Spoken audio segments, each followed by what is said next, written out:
Nasubukan mo na bang magluto ng kinamatisang tambakol? Kung hindi pa, para sa'yo ang video to.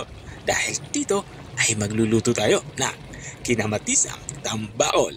Simulan natin ating pagluluto.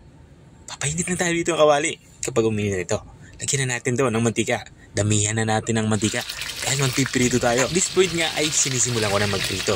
Ang ginawa ko lang dito sa ating tambakol na piniprito ay pinahiran ko na ito ng asin para magkalasa na ito. Kapag naprito na o natusta na yung kabilang side, babalik na rin lang natin ito para yung kabilang side naman yung maprito o maluto. Ito rin yung nakikita nyo.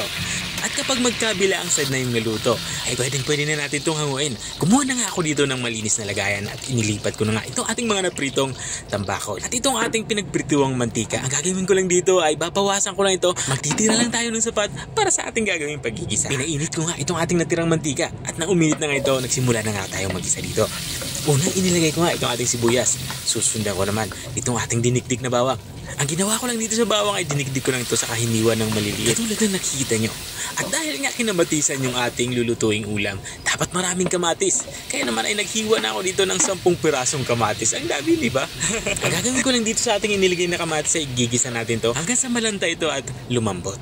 Katulad na nakikita nyo. Tuloy-tuloy tayo sa ating paghahalo hanggang sa madurog itong ating iniligay na kamatis. At kung nanonood ka pa rin hanggang dito sa parte ng aking video, ibig sabihin na interesado ka sa aking niluluto. Baka pwede mo na may comment kung taga saan ka para alam ko kung hanggang saan umabot ang aking video. Balikan nga natin itong ating nilulutong ulam. At this point naman ay iniligay ko na itong ating mga napritong tambakol. Ang gagawin ko lang dito ay haluin ko lang ito hanggang sa mabalot ito ng ating ginisang kamatis. At naglalagay na din ako dito ng tubig. Sa tubig naman ay nakadepende sa inyo.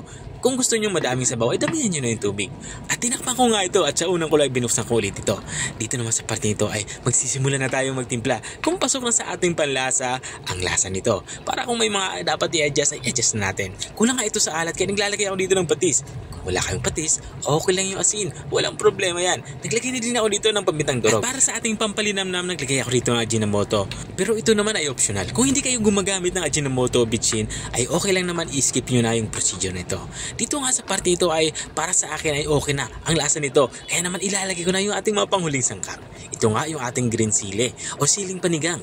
Tatakpan ulit natin to para isimmer pa ito kahit mga kalahating minuto. Maigalang ng kaunti yung sabaw nito. At makalipas nga ng kalahating minuto ay binuksan ko na nga ito. Dito nga sa parte nito ay lutong-luto na nga. Ito ating ulam pananghalian. Pwede na natin itong iserve. Kaya naman, kumuha ka na ng kanin at kumain na tayo. Ito na nga yung ating kinamatisang tambakol. Kung nakarating ka hanggang dito sa dulo ng aking video, maraming salamat sa panonood. At kung nagustuhan mo naman yung bago nating resiping ibinahagi, pwede mo naman ito i-share. Siya, hanggang dito na lang ako. Kita-kita ulit sa mga susunod kong mga videos. Paalam. Bye-bye.